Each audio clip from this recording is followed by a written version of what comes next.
और सिवान में social media की वजह से एक परिवार को उसको खोई हुई बच्ची मिल गई।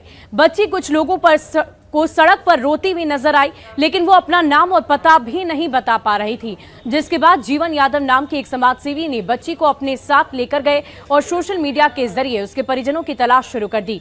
कुछ ही समय में बच्ची के परिजनों का पता चल गया और पता चला कि बच्ची सराय ओपी इलाके की मिसकार टोली निवासी मोहम्मद नाजिम की बेटी सोनी है, जिसके बाद लोग बच्ची को लेकर उसके घर पहुंचे और परिजनों को सौंप दिया। लापता बच्ची को पाकर पूरे परिवार के सांस में सांस आई।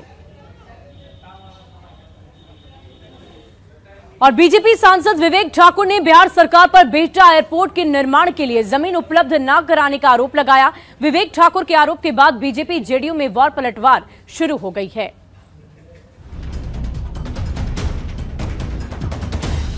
केंद्रीय गृह मंत्री अमित शाह के दौरे के बाद एयरपोर्ट को लेकर जो सियासी, अगर आप अपने बच्चों को पैसे का पार्ट नहीं सिखाएंगे तो पैसा कमाने के बाद में हो सकता है वो आपको ही बेच दें। सावधान, फ्रीडम ऐप को डाउनलोड करें, बच्चों को पैसे का पार्ट कैसे पढ़ाना है सीखिए। बहस शुरू हुई वो पूर्णिया से होते हुए बिहटा एयरपोर्ट तक पहुंच चुकी है। बीजेपी सांसद विवेक ठाकुर ने बिहार सरकार पर बड़ा आरोप लगाया है। विवेक ठाकुर का कहना है कि बिहटा एयरपोर्ट के निर्माण के लिए एयरपोर्ट अथॉरिटी ऑफ इंडिया ने बिहार सरकार से 191 एकड़ जमीन की डिमांड की थी, लेकिन बिहार सरकार ने सिर्फ 108 एकड़ जमीन ही उपलब्ध कराया, जिसकी वजह से बिहटा में अंतर्राष्ट्रीय स्तर के एयरपोर्ट का निर्माण शुरू नहीं हो पा रहा है। 2.5 साल पहले प्रशासन ने लिख के कैबिनेट सचिवालय को भेजा है कि अनुमति दी जाए, पैसा केंद्र देता है, आपका काम है सिर्फ व्यवस्था करना जमीन का। तो बिहार को वंचित रखना, थोड़ा थोड़ा तिल तिल देना, ये एक विकास का अगर परिभाषा है तो अब बिहारी स्वीकार नहीं करेगा। विवेक ठाकुर के आरोप पर जेडीयू की तरफ से एमएलसी नीरज कुमार ने पलटवार किया।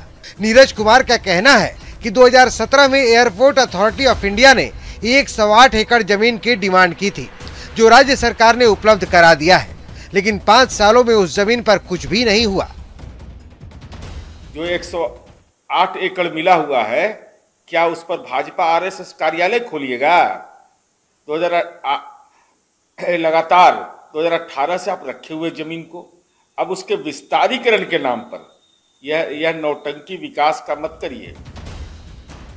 एविएशन एक्सपर्ट का कहना है कि जहां केंद्र को उपलब्ध जमीन पर निर्माण शुरू करना चाहिए, तो राज्य सरकार को भी अपनी नीति में बदलाव करना जरूरी है। तो मुझे लगता है कि केंद्र सरकार को खुले हाथों से राज्य सरकार को इस मामले में मतलब सहयोग देना चाहिए। दरअसल पटना का एयरपोर्ट काफी छोटा है। लैंडिंग और टेक ऑफ के समय कई बार बर्ड हिटिंग भी हो चुकी है।